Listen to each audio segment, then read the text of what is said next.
قرآن مجید فرقان حمید کو جب ہم پڑھتے ہیں، مطالعہ کرتے ہیں، غور و فکر کرنے کی کوشش کرتے ہیں، جس بندے کو اردو آتی ہے وہ ترجمہ پڑھتا ہے، تفسیر پڑھتا ہے، جس کو عربی آتی ہے وہ عربی میں جب اس کو پڑھتا ہے تو قرآن مجید میں انبیاء کے بعد امتیوں میں، صالحین میں جن کی سب سے زیادہ شان اور عظمت بیان کی گئی ہے وہ اہل علم ہیں۔ وہ کون ہیں؟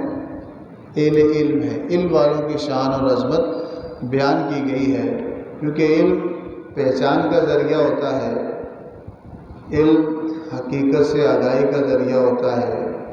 علم کے ذریعے ہی انسان اپنے آپ سے، اپنے رب سے، اپنی زندگی کے مقصد سے، اپنی زندگی اور موت کے مقصد سے، اپنے رات و دن کے مقصد سے آگاہ ہوتا ہے، اپنی حیات کے ہر پہلو سے آگاہ ہوتا ہے، اپنے آنے کا مقصد اسے پتہ چل جاتا ہے، کیونکہ ذریعہ اس کا علم بنتا ہے۔ اس سبب سے رب کریم نے علماء کی یا علم والوں کی، اہل علم کی، رب کریم نے قرآن مجید فرقان حمید میں بڑی فضیلت بیان کی ہے، بڑی ان کی عظمت بیان کی ہے، بڑا اونچا مقام بیان کیا ہے، کیونکہ انبیاء کرام صلوات اللہ علیہم اجمعین جو ہیں وہ آتے ہی اسی لیے ہیں کہ لوگوں کو آگاہی دیں، علم دیں، شعور دیں۔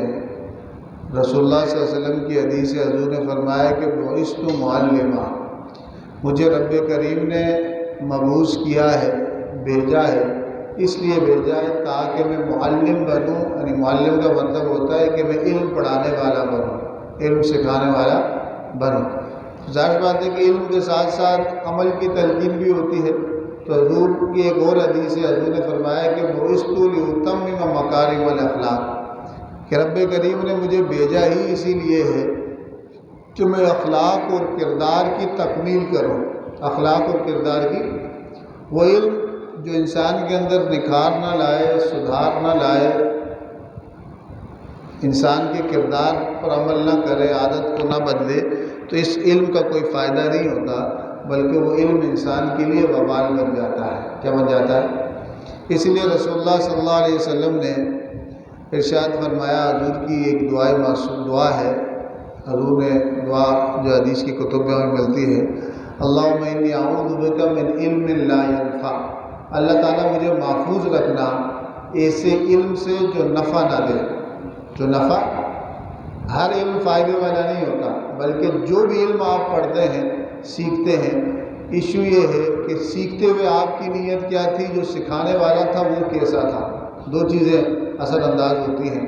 ممکن ہے کہ بعض اوقات انسان کی نیت اچھی ہو، سکھانے والے کی نیت بری ہو، وہ اس علم کو غلط طریقے سے سکھا لے تو نقصان ہو جاتا ہے۔ سیکھنے والا اور سکھانے والا دونوں کا درست، سیکھنے والا صحیح سیکھے، نیت کرے، سکھانے والا صحیح انداز سے سکھانے کی کوشش کرے، اس کی نیت بھی اچھی ہو، تو علم باعث نفع بن جاتا ہے، انسان کے کردار، افکار کو سنوارنے کا سبب بن جاتا ہے۔ اسی لیے مسلم شریف کے مقدمے میں یہ قول موجود ہے کہ ان ھذا العلم دین، جو حدیث کا علم ہوتا ہے یا کوئی بھی علم اس کائنات کا ہے، یہ دین ہے۔ کیا ہے؟ دین ہوتا ہے۔ دین کا مطلب ہے رب تک پہنچانے کا ذریعہ بنتا ہے۔ فانظروا عمن تأخذون دینکم، تو جب تم لوگوں سے دین کی کوئی بات لو، یعنی ایسی بات لو جس سے تمہارے اندر سواد یا سدھار پیدا ہوگا، تو کہا کہ دیکھ لیا کرو کہ وہ کہہ کون رہا ہے، بول کون رہا ہے۔ جس طرح سیدنا مولا کائنات علی المرتضیٰ کرم اللہ وجہہ الکریم خطبہ دے رہے تھے تو ایک شخص کھڑا ہوا، اس نے کہا کہ آپ نے غلط کیا ہے، کفر کیا ہے، آپ نے شریعت کی نافرمانی کی ہے۔ یہ کہہ کون رہا ہے؟ ایک شخص خارجی۔ کس کو کہہ رہا ہے؟ مولا کائنات سیدنا علی المرتضیٰ کو، جن کے بارے میں حضور نے فرمایا تھا کہ انا مدینۃ العلم وعلی بابھا، کہ میں علم کا شہر ہوں اور یہ علی اس کا کیا ہے؟ دروازہ ہے. یعنی علم میرا اس پر اس انداز سے میں نے اس کو علم عطا کیا ہے کہ علم ایک شہر کی مانند ہو تو میں شہر ہوں، اور اس علم میں کوئی کو اگر شہر مانا جائے تو اس شہر میں انٹری کا کوئی دروازہ بھی ہوگا، تو کہا اس انٹری گیٹ جو ہے اس شہر میں وہ سیدنا مولا علی رضی اللہ تعالیٰ عنہ ہیں. کوئی شخص کھڑا ہوا، کہا آپ نے جو یہ فیصلے کے لیے بیچ میں ایک بندہ مقرر کیا تھا، حاکم بنایا تھا، یہ غلط کیا ہے، یہ قرآن کی سخت کے خلاف ہے، یہ حضور کی تعلیمات کے خلاف ہے، یہ نبی کی تعلیمات کے خلاف ہے. تو آپ نے کہا کہ کیسے خلاف ہے؟ دلیل دو. کیا دو؟ دلیل دو. تو اس نے کہا کہ الحکم الا للہ، اللہ قرآن میں کہتا ہے کہ حکم صرف کس کا چلے گا؟ اللہ کا ہی ہوگا. حکم صرف کس کا ہوگا؟ اللہ کا ہی ہوگا. تو سیدنا مولا علی رضی اللہ تعالیٰ عنہ نے ارشاد فرمایا کلمۃ حق ارید بہ الباطل. یہ جو تو نے جو بات کی ہے قرآن کی، یہ جملہ جو تو نے پڑھا ہے، یہ جو تو نے آیت پڑھی ہے، یہ تو سچی ہے، لیکن جو تو اس سے ثابت کرنا چاہ رہا ہے وہ جھوٹ ہے. جو تو اس سے ثابت کرنا چاہ رہا ہے وہ جھوٹ ہے. حکم اللہ کا ہی چلتا ہے، لیکن انسان کو اللہ نے خلیفہ بنایا ہے. کس میں بنایا ہے؟ رب کو تو کسی چیز کی ضرورت نہیں تھی، رب تو ہر چیز کا قادر مطلق ہے، مالک الملک ہے. خلیفہ کا مطلب یہ تھا کہ اس دنیا میں اختیار دیا تھا. کیا دیا تھا؟ اختیار بھی دیا تھا. ایک عمومی خلافت دی کہ اختیار دیا، اور ایک خصوصی خلافت دی کہ جب اقتدار مل جائے تو نظام الہی کو کیا کیا جائے؟ رواج دیا جائے، نافذ کیا جائے. یہ انسان کو اختیار دیا تھا، اسی اعتبار سے وہ خلیفہ بھی کہلاتا ہے. تو سیدنا مولا علی نے کہا کہ تو نے بات سچی کی ہے، لیکن اس بات سے جو تو نے مراد نکالی ہے، جو مفہوم نکالا ہے، جو اس کی جو تشریح کر رہا ہے، اس کا جو تو اطلاق کر رہا ہے، اس بات کا جو انطباق کر رہا ہے، کہا کلمۃ حق ارید بہ الباطل. بات سچی ہے، تو سچا نہیں. تو بعض اوقات سچی بات کو بھی جھوٹا بندہ استعمال کرے تو وہ بات بھی مشکوک ہو جاتی ہے. کیا ہو جاتی ہے؟ تو اسی لیے دین کا علم جو بندہ وہاں سے سیکھنے کی کوشش کرے کہ بھائی جو بولے کہ بھائی وہ ایک بندہ اچھی بات کر رہا ہے، اچھی بات اچھی ہے، لیکن پھر آپ کو دیکھنا بھی پڑے گا کہ یہ کون کر رہا ہے. اچھی بات کون کر رہا ہے یہ دیکھنا ضروری ہے. کیونکہ جب آپ انسان باتوں سے زیادہ اثر انداز نہیں ہوتا، بندے سے ہوتا ہے. کس سے ہوتا ہے؟ انسانی مزاج ہے. انسانی اگر ایک بہت اچھی آواز والا ہو، بہت اچھی تقریر کرنے والا ہو، بہت اچھے انداز سے خطاب کرنے والا ہو، سامنے کوئی بندہ بیٹھا ہو اور وہ خطاب میں جھوٹ بول رہا ہو لیکن انداز اتنا اچھا ہو تو سامنے والے کو متاثر کر لے گا. کیا کر لے گا؟ انسان اتنے الفاظ سے متاثر نہیں ہوتا جتنا انسان شخصیات سے متاثر ہوتا ہے، بندے سے متاثر ہوتا ہے. تو ہم نے لفظ بھی دیکھنے ہیں، ہم نے یہ بھی دیکھنا ہے کہ یہ قرآن ہے، ٹھیک ہے، یہ حدیث ہے، یہ ٹھیک ہے، لیکن بیان کون کر رہا ہے یہ بھی دیکھنا ہے. کیونکہ سیدنا مولا علی رضی اللہ تعالیٰ عنہ کے سامنے بیان کرنے والا صحابی نہیں تھا، لیکن اس کو یہ گھمنڈ تھا کہ میں دین کا بڑا پکا ہوں. سیدنا عبداللہ بن عباس کو مولا علی رضی اللہ تعالیٰ عنہ نے بھیجا کہ جاؤ دیکھو ان کے حال، دیکھو کیا وجہ ہوا ہے، ان کی رات، ان کے معاملات دیکھو یہ کیا کرتے ہیں. آپ گئے، آپ نے جا کے ان کو رات کو دیکھا، دن کو دیکھا. دن کو وہ روزے سے رہتے تھے، رات پوری وہ نفلیں پڑھتے رہتے تھے، قرآن پڑھتے رہتے تھے.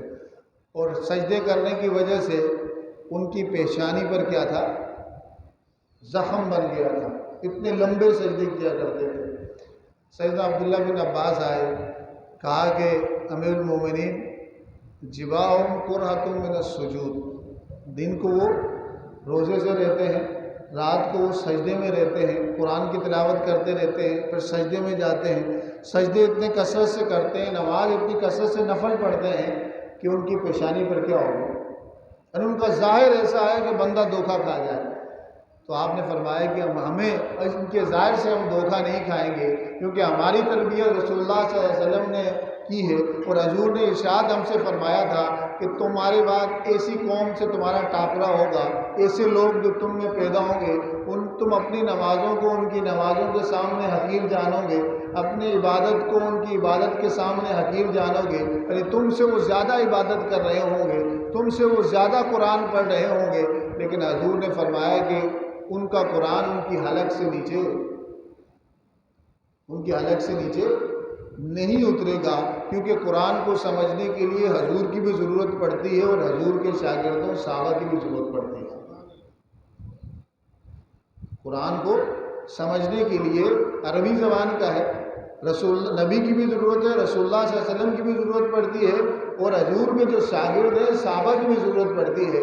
اگر رسول اللہ صلی اللہ علیہ وسلم کو ہٹا دیں، حضور کے صحابہ کو ہٹا دیں، تو پھر قرآن ہدایت دینے والا نہیں ہوگا، بلکہ یضل بہ کثیرا ویہدی بہ کثیرا کا مصداق ہو جائے گا کہ اس سے ہی ہدایت پاتے ہیں، کتنے ہی لوگوں کو یہ ہدایت دیتا ہے، کتنے ہی لوگوں کو یہ گمراہ کرتا ہے۔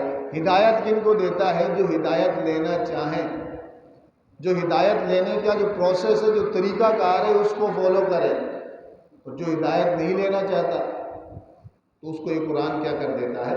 گمراہ کر دیتا ہے۔ تو قرآن گمراہ کر نہیں کرتا، بلکہ قرآن تو ہدایت تھا، لیکن اس بندے نے اس کا کیا کیا؟ غلط معنی مفہوم لے کر اپنے آپ کو کس میں مبتلا کر دیا؟ گمراہی میں مبتلا کر دیا۔ کیا کر دیا؟ گمراہی میں مبتلا کر دیا۔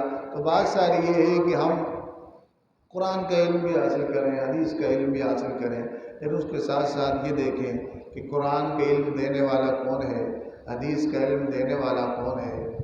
تو جب ہم یہ دیکھیں گے تو پھر ہمیں پتہ چلے گا کہ یہ قرآن ہمیں راہ ہدایت پہ رکھے گا یا اس قرآن کے غلط معنی مفہوم لے کر ہم کہیں گمراہی میں مبتلا نہ ہو جائے۔ قرآن خود نہیں بولتا۔ ایک بڑھیا تھی، وہ ایک مولانا صاحب کے پاس گئی، ایک شخص تھا اس کے پاس گئی، کہا مجھے اس مسئلے کا جواب دو۔ ایک مسئلہ جیسا علماء کے پاس آتے ہیں، مفتیان کے پاس لوگ آتے ہیں، کہتے ہیں کہ ہمیں جواب چاہیے۔ کیا چاہیے؟ جواب چاہیے، مسئلے کا جواب چاہیے۔ تو اس عورت نے کہا کہ مجھے جواب دیں اس مسئلے کا۔ تو اس شخص نے کہا قرآن سے دوں، قرآن و حدیث سے دوں، یا قرآن و حدیث کے ایک ماہر گزرے امام مالک۔ کون گزرے؟ امام مالک، تابعی، وہ گزرے، ان کی اس مسئلے پر رائے بتاؤ۔ تو اس بڑھیا نے کہا قرآن و حدیث خود تو نہیں بولتا، ظاہر سی بات ہے کہ جب تو بولے گا یہ قرآن ہے یہ حدیث ہے تو اپنی رائے بتا رہا ہوگا۔ تو کیا بتا رہا ہوگا؟ اپنی رائے بتا رہا ہوگا۔ تیری رائے تیرے اوپینین سے لاکھ درجے بہتر امام مالک کا رائے ہے۔ کیوں کہ تجھے فالو کرنے والے ہو سکتا ہے 10 یا 15 بندے ہوں، اور تو اب آیا بھی 400-500 سال بعد ہے۔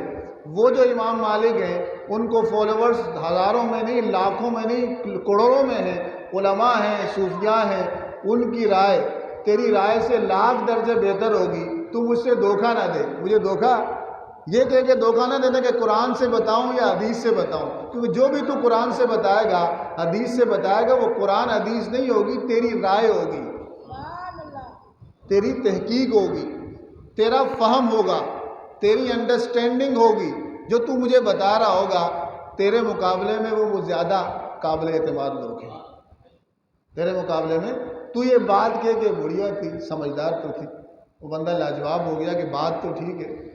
میں کیوں یہ کہنا چاہ رہا تھا کہ قرآن بتاؤں یا حدیث، لوگ متاثر ہو جاتے ہیں۔ قرآن سے بتائے گا، وہ قرآن تو سب کے سامنے، آپ کے پاس نہیں ہے، قرآن تو آپ کے پاس ہے، حدیث تو سب کے پاس موجود ہے، آج کل موبائل میں موجود ہے۔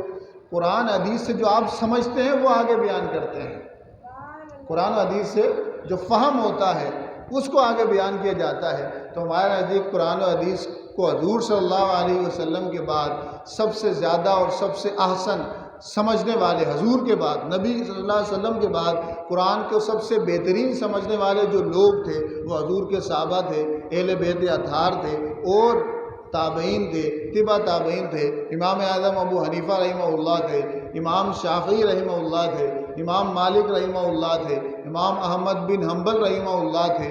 انہوں نے جو سمجھا وہ قابل اعتماد بھی تھے، قابل بھروسہ بھی تھے، وہ قرآن کے بھی عالم تھے، حدیث کے بھی عالم تھے، فقہ کے بھی عالم تھے، شریعت کے بھی امام تھے، طریقت کے بھی امام تھے۔ ان کا فہم، ان کی رائے زیادہ مسند ہوگی یا میری یا آپ کی؟ تو ہم دھوکہ کھا جاتے ہیں، ہم کہتے ہیں قرآن میں یہ لکھا ہے۔ سب کو پتہ ہے قرآن تو ہر ایک کے پاس ہے، قرآن تو ہر ایک کے پاس ہے، حدیث تو ہر ایک کے پاس ہے۔ بھائی قرآن اور حدیث ہے، اس طرح اگر یہی بات ہوتی تو خارجی فتنہ جو صحابہ کے دور میں اٹھے، قدریے اٹھے، خارجی قدریے اٹھے، تو ان کا ایشو کیا تھا؟ وہ کہتے ہیں ہم قرآن تم سے زیادہ سمجھتے ہیں، ان کا مین موقف یہ تھا۔ تو صحابہ کہتے تھے کہ قرآن کہاں اترا، کس طرح اترا، ہم نے تو اپنی آنکھوں سے دیکھا ہے، ہم نے رسول اللہ صلی اللہ علیہ وسلم کی زیارت کی ہے، ہمیں پتہ ہے کہ اس کا معنی، مراد اور مفہوم کیا ہے۔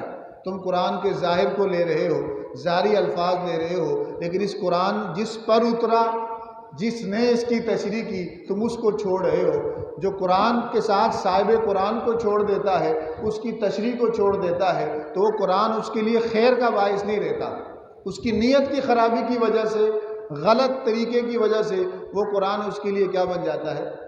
گمراہی کا ایک سبب بن جاتا ہے۔ قرآن ہدایت ہی تھا، اس کی غلط نیت کی وجہ سے وہ کیا بن گیا؟ گمراہی کا سبب بن گیا۔ تو ہم میں سے ہر ایک کو دیکھنا چاہیے کہ ان ھذا العلم دین، یہ علم دین ہے۔ فانظروا امن تاخذون دینکم، ہمارے بچے کہاں پڑھتے ہیں ہم یہ دیکھیں، کن کے پاس بیٹھتے ہیں ہم یہ بھی دیکھیں، ان کے ذہنوں میں سوال ہے تو اس کا جواب ڈھونڈ کے ہم خود دیں۔ حضور نے فرمایا کہ انسان تو مر جاتا ہے، اذا مات العبد انقطع عنہ عملہ الا من ثلاث، انسان تو مر جاتا ہے، اس کے اعمال کا معاملہ تو ختم ہو جاتا ہے، اب نیکی گناہ کا کوئی تصور نہیں ہے۔ لیکن ایک مومن جب مرتا ہے تو عمل تو اس کا ختم ہو گیا، لیکن تین چیزیں اس کے کام آتی ہیں۔ کتنی چیزیں کام آتی ہیں؟ کتنی چیزیں کام آتی ہیں؟ کتنی چیزیں کام آتی ہیں؟ ایک علم ينتفع به، وہ علم جس سے نفع اٹھایا گیا، کسی نے کوئی اچھی بات سنی، علم کی بات سنی اور اس نے آگے بتائی، کسی نے اس پر عمل کیا، وہ بات جتنوں تک پہنچتی رہی اس کو اس کا ثواب ملتا رہے گا۔ دوسرا صدقہ جاریہ، صدقۃ جاریہ، کسی نے کوئی ایسا صدقہ کیا، اللہ کی راہ میں خرچ کیا کہ وہ کام مسلسل رہا۔ ایک ہوتا ہے کھانا کھلا دیا، ابھی یہاں کھانا کھایا، بندے نے کھانا کھایا، وہ کھا لیا، آپ کو ثواب ملے گا۔ لیکن ایک بندے نے بالفرض قرآن رکھ دیے، یا بعض اوقات کسی طلبہ کو کتابوں کی ضرورت تھی، کتابیں لے کر دے دی، یا کسی غریب کو کسی سامان کی ضرورت تھی، کسی کو واشنگ مشین کی ضرورت تھی، کسی کو کسی چیز کی ضرورت تھی، اس نے لے کر دے دی، جب تک وہ چلتی رہے گی اس کو ثواب ملتا رہے گا۔ اب یہ سب سے افضل ترین صدقہ یہ ہوتا ہے کہ وہ دیکھے کہ سامنے والا کو ضرورت کس کی ہے۔ سامنے والے کو ممکن ہے کہ ایک غریب کو پیسوں کی ضرورت ہو اور آپ بولے نہیں میں تجھے آٹا ہی دوں گا۔ ممکن ہے کہ ایک غریب کو جہیز، بچی کی جہیز کی ضرورت ہو تو آپ کہ نہیں بھائی میں تجھے دیکھ پکا کے ہی دوں گا، یہ تو آپ نے اپنی خوشی سے کیا نا، صدقے کا ثواب تو مل جائے گا، لیکن وہ افضل صدقہ نہیں ہوگا، آسن صدقہ نہیں ہوگا، کیونکہ اس کی ضرورت پوری نہیں ہے، اس کی ضرورت پھر اللہ کے لیے ہوتا ہے، اس کے لیے ہوتا ہے۔ تو تیسری چیز حضور نے فرمائی ولد صالح، اولاد ہو لیکن کیا ہو؟ نیک ہو۔ صرف اولاد ہونا کمال نہیں ہے، اولاد ہو اور اس کی ایسی تربیت کی ہو۔ نیکی کا تعلق تو ظاہر بات ہے کہ بچہ جب پیدا ہوتا ہے اگر وہ نیک ہے تو تعریف کس کی ہوگی؟ اس کے باپ اور ماں کی ہوتی ہے۔ اگر وہ اچھے اخلاق والا ہوتا ہے، نماز پڑھ رہا ہوتا ہے، سچ بول رہا ہوتا ہے، اچھی گفتگو کر رہا ہوتا ہے، اچھے انداز سے چل رہا ہوتا ہے، تو اب سب بولتے ہیں کہ بھئی اس کے ماں باپ نے اس کی اچھی تربیت کی۔ وہ بڑا بھی ہو جائے، جوان بھی ہو جائے، اس کے اٹھنے بیٹھنے سے اس کے ارد گرد کے لوگ اس کی تعریف کرتے ہیں، یار اس کا کردار بڑا اچھا ہے، لگتا ہے اس کے ماں باپ اچھے تھے۔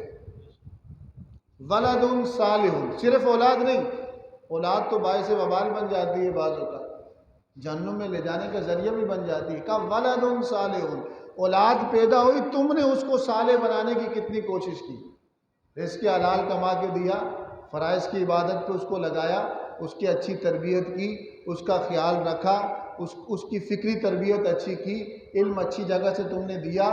یہ سب چیزیں انسان کو دیکھنی پڑتی ہیں، اسی کو تربیت کہتے ہیں، اسی کو ذمہ داری کہتے ہیں۔ انسان اور جانور کی تربیت میں فرق یہی ہے، جانور کا بچہ پیدا ہو جائے، آپ نے دیکھا ہوگا کتے کا، بلی کا، تو وہ اپنے بچے کی پرورش کھانے پینے کی بہترین کرتے ہیں، یہ تو کمال کی کھانا پینے کے تو ہر جانور اپنے بچے کی تربیت بہترین کرتا ہے، ایک چڑیا بھی بہترین کرتی ہے، ایک کوا بھی بہترین کرتا ہے، ہر جانور کو اللہ تعالیٰ نے یہ کیا دیا ہے، اس کے ذہن میں یہ بات رکھی ہوئی ہے، وہ کرتا ہے فطری طور پر۔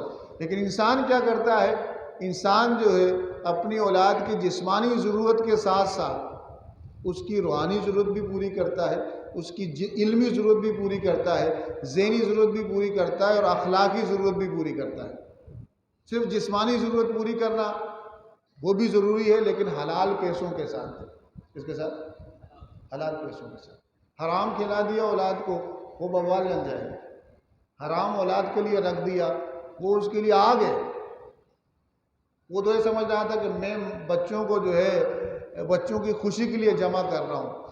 آگ اور خوشی دے، انگارے اور خوشی دیں، انگارے تو جلائیں گے، بظاہر تو چمک رہے ہیں، لیکن حرام کا مال کبھی خوشی نہیں دے سکتا۔ ظلم کر کے کمایا ہوا مال کبھی خوشی نہیں دے سکتا۔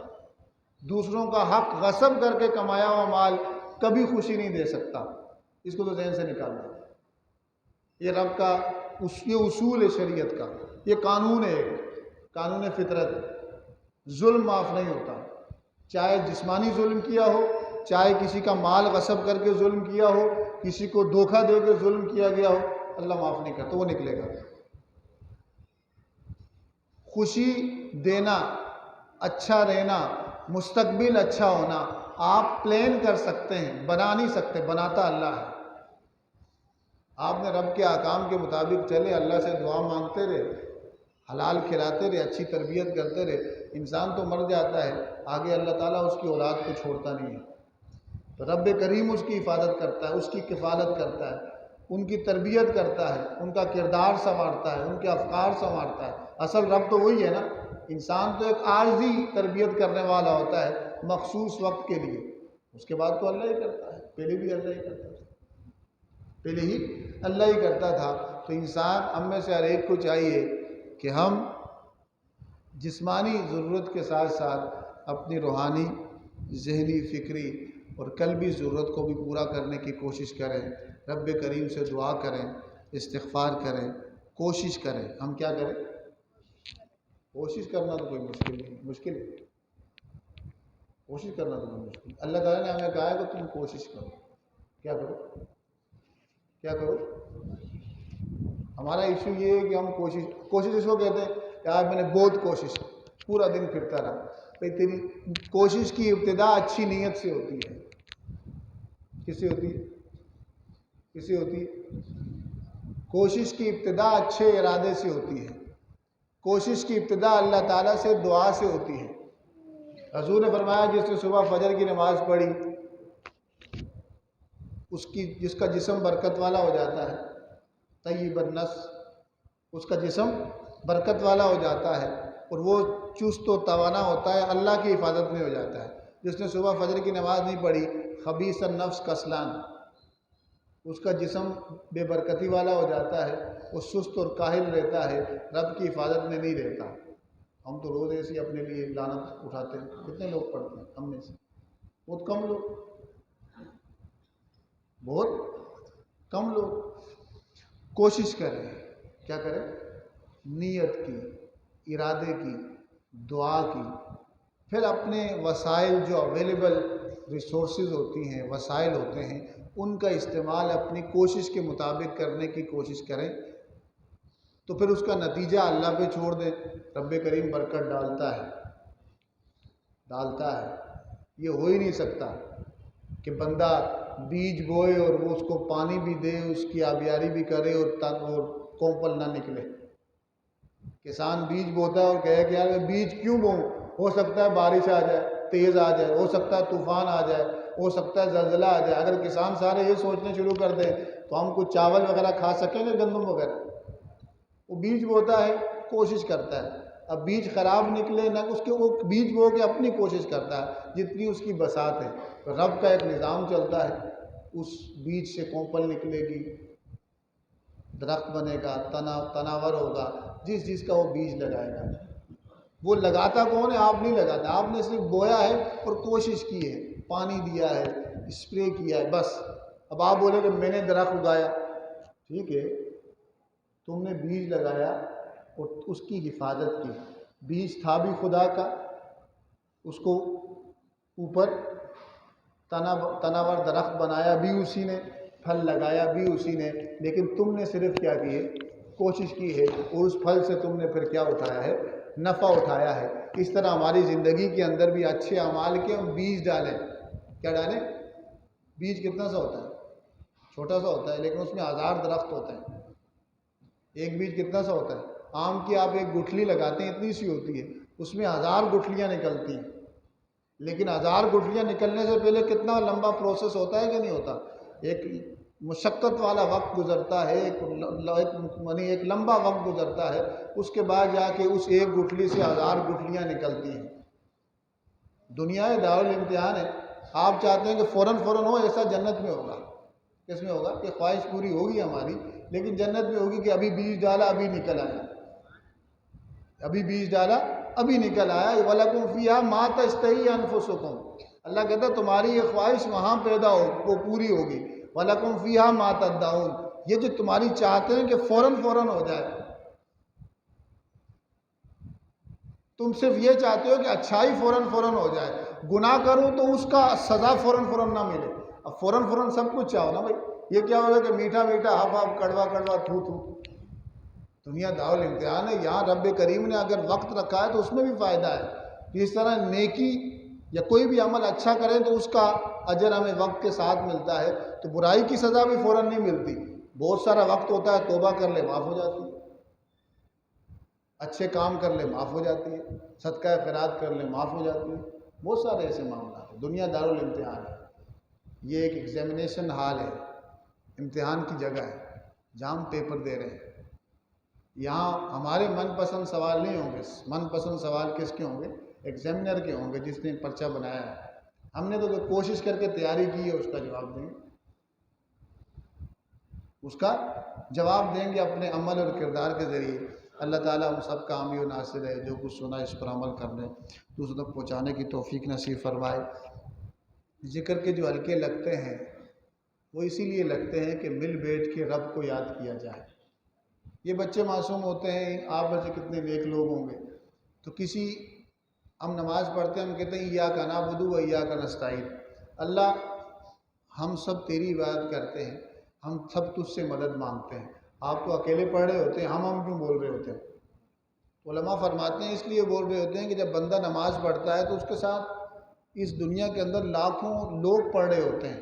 جب وہ کہتا ہے ہم، اس کی نماز چاہے ناقص ہی کیوں نہ ہو، جب وہ ہم کے سارے مسلمانوں کو شامل کر دیتا ہے تو کتنے کاملین بھی ہوتے ہیں تو ان کے صدقے اللہ تعالیٰ اس کی بھی قبول کر لیتا ہے.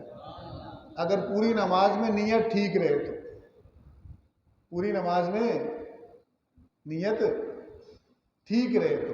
اگر آخر میں نیت خراب ہوگی یا نماز ہی صحیح نہیں پڑھی یا بے وضو پڑھی، وضو کے مسئلے شرائط پوری نہیں کی، تو وہ ایک الگ ایشو ہے.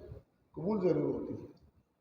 تو جو ہلکے ذکر کے لگتے ہیں یہ اس لیے لگتے ہیں کہ حضور نے فرمایا کہ جب ہلکا لگتا ہے ذکر کا، ذکر میں بندہ بیٹھتا ہے تو نزلت علیہم السکینہ غشیتہم الملائکہ، فرشتے نازل ہوتے ہیں، رحمت انہیں ڈانپ دیتی ہے، سکینہ ان کو ڈانپ دیتی ہے. اللہ تعالیٰ ان کا تذکرہ ملائے اعلیٰ میں کرتا ہے، فرشتوں کی مجلس میں کرتا ہے.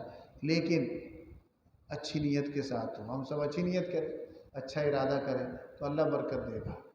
کیا دے گا؟ کیا دے گا؟ صوفیہ فرماتے ہیں ایک تو تمہارا ارادہ یہ ہوتا ہے اللہ میرا یہ کام کر دے، اللہ تو میرا یہ کام کر دے، تو میں تجھے یاد اس لیے کر رہا ہوں کہ تو میرا یہ کام کر دے. اللہ اس یاد کو بھی قبول کرتا ہے.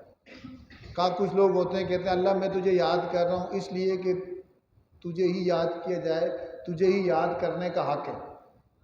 یعنی حق، اگر کوئی دنیا میں کسی کو یاد کرنے کا اگر حق بنتا ہے، کسی کو یاد کیا جائے تو کہا اللہ تعالیٰ اس کا سزاوار اور لائق تیری ہی ذات ہے کہ تجھے ہی یاد کیا جائے. تیرے مجھ پر اتنے احسانات ہیں، تو خالق ہے، مالک ہے. رب کی چاہت کے لیے وہ رب کو یاد کرتا ہے تو کہا اللہ تعالیٰ اس کی بھی بات سنتا ہے، اس کو بھی عطا کرتا ہے، لیکن پہلے والے کی بھی نسبت زیادہ عطا کرتا ہے، پہلے والے کی نسبت. لیکن کوئی ایشو نہیں، ہم اپنی نیتیں، اپنے مسائل اپنے دل اور اپنے ذہن میں رکھیں، پھر اللہ تعالیٰ کو یاد کریں. دیکھیں پورا دن پورا مہینہ، پورا ہفتہ 10-15 منٹ ہم اللہ کو یاد کریں سکون کے ساتھ، کامل توجہ کے ساتھ، یکسوئی کے ساتھ. اگر 10-15 منٹ ہم یکسوئی کے ساتھ یاد کریں، وہ 10 دن غفلت کے ساتھ یاد کرنے سے بہتر ہوگا. اگر 10 دن بندہ اللہ اللہ کرتا رہے غفلت کے ساتھ، بغیر توجہ کے ساتھ، اور ایک بندہ 10 منٹ اللہ تعالیٰ کو توجہ کے ساتھ، یکسوئی کے ساتھ یاد کرتا ہے. اب ہم سارے آئے ہوئے ہیں، محفل میں آئے ہوئے ہیں، تو کر ہی لو، اور کوئی کام نہیں، کر ہی لو.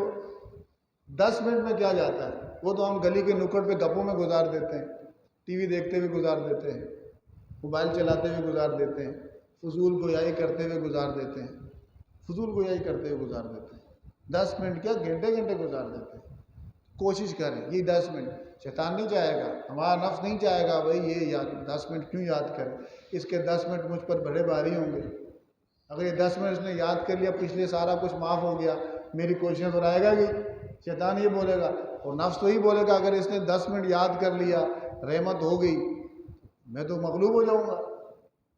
تو پھر کیا ہوتا ہے؟ انسان کو سب سے زیادہ خیالات، اچھے خیالات پتہ ہے کب آتے ہیں؟ نماز میں.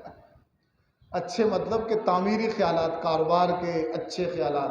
وہ کہتا ہے بس جلدی نماز ختم کروں اور پھر جاؤں وہ کام کروں. جس طرح اس محفل میں خیالات آ رہے ہوں گے کہ اب یہ بھی کرنا ہے، یہ بھی کرنا ہے. اس کو پتہ ہے کہ جا کے اس نے سونا ہی ہے، جا کے گپیں ہی مارنی ہے، پتہ ہے ہم سب کو. لیکن سب سے بہترین خیالات ابھی آ رہے ہوں گے، کام کے ساتھ، کاروبار کے، گھر کے ساری ٹینشنوں کے خیالات ابھی سلوشن آ رہے ہوں گے. یہ کر لوں، یہ کر لوں. وہ کوئی آپ کا ہمارا یار ہمیں سلوشن نہیں دے رہا، وہ چاہ رہا ہے کہ ہم اٹھ کے بھاگیں یہاں سے. وہ چاہ رہا ہے کہ اٹھ کے ہم بھاگیں. کیوں؟ حضور نے فرمایا کہ جب کوئی بندہ اللہ کو یاد کرتا ہے، شیطان بھاگتا ہے، اس کے قریب نہیں آ سکتا. جیسے ہی وہ اللہ کی یاد سے غافل ہوتا ہے، پھر وہ آ کے اس میں غفلت ڈالنے کی کوشش کرتا ہے. کیا کرتا ہے؟ غفلت ڈالنے کی کوشش کرتا ہے. ہم کوشش کر سکتے ہیں. کیا کر سکتے ہیں؟ کوشش ہی کریں. کیا کریں؟ کوشش ہی کریں.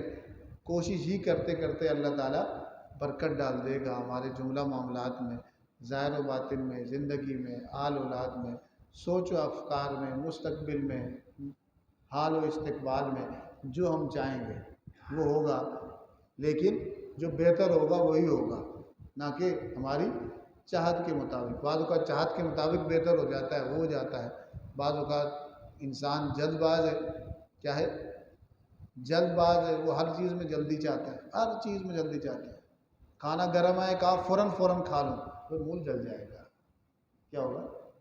چائے گرم آئے کہتا ہے فوراً پوری پی لو، نہیں ہوگا. پیاس لگی ہو جھگ بھر کے تو کہا سارا ایک دم پیٹ میں آ جائے، نہیں ہوگا. بھوک لگی ہو، دیگ سامنے ہو، کہا ساری دیگ پیٹ میں آ جائے. 2 سے زیادہ نہیں کھا سکے گا، پلیٹوں سے زیادہ، 3 سے زیادہ نہیں کھا سکے گا. پیٹ میں اتنا حصہ ہی نہیں ہے. اتنا حصہ جلد باز ہے. انسان کی طبیعت، نفس کا تقاضا ہی جلد بازی کا ہے. تو پھر عقل کہتی ہے کہ بھائی صبر، سالن گرم ہے، چائے گرم ہے، منہ جل جائے گا، نقصان ہوگا. کیا ہوگا؟ زیادہ نہیں کھانا، نقصان ہوگا.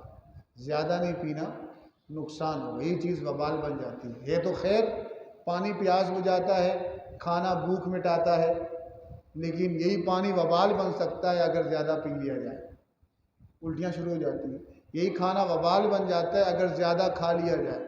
چلنے پھرنے سے بندہ قاصر ہو جاتا ہے، زیادہ کھا لے، الٹیاں لگ جاتی ہیں، باہر پھینکتا ہے. کیا کرتا ہے؟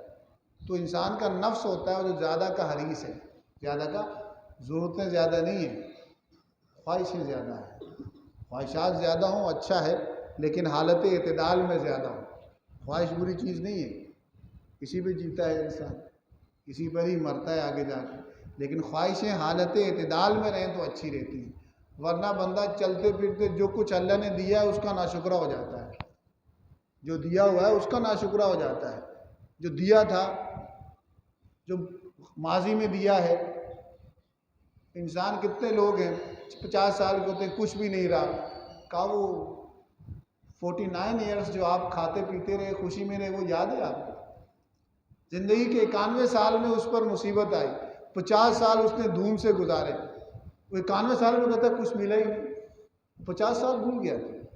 انسان ہے جلد باز، بھول جاتا ہے، جلدی بازی میں کیا کر دیتا ہے، بھول جاتا ہے۔ تو ذکر کے جو حلقے ہوتے ہیں تو ہم اسی لیے حلقے ہوتے ہیں کہ اس میں سب مل بیٹھ کے اللہ کو یاد کرتے ہیں، تو پھر ذکر کی برکت سے اللہ تعالیٰ، نیک لوگ تو ہوتے ہی ہیں، اس کی برکت سے ظاہر باطن کو اللہ تعالیٰ کیا کرتا ہے، سنوارتا ہے، سدھارتا ہے۔ اللہ تعالیٰ ہم سب کا یہاں آنا قبول کرے، جو کچھ سنا اس پر عمل کرنے، دوسروں کو پہنچانے کی توفیق نصیب فرمائے۔ وما علیہ البلاغ۔